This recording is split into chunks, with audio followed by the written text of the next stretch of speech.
Y mire, las obras para ampliar la plancha del Zócalo capitalino lleva ya el 50%. Vamos a verlo. Continúan los trabajos de rehabilitación para que el Zócalo capitalino muestre una nueva cara.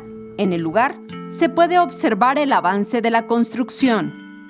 La próxima semana será demolida en su totalidad la superficie de la Plaza de la Constitución que le dio vida durante casi 60 años.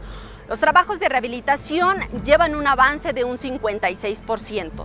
De abril a la fecha se han construido más de 12,000 metros cuadrados de cemento hidráulico que sirven de base peatonal para este espacio público.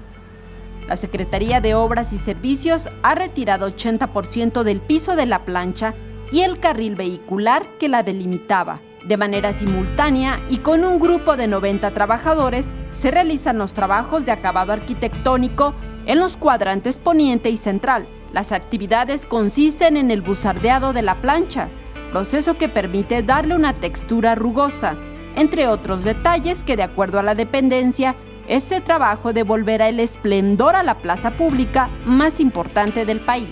Con imágenes de Jesús Arias, Saray Mariscal, 21 Noticias.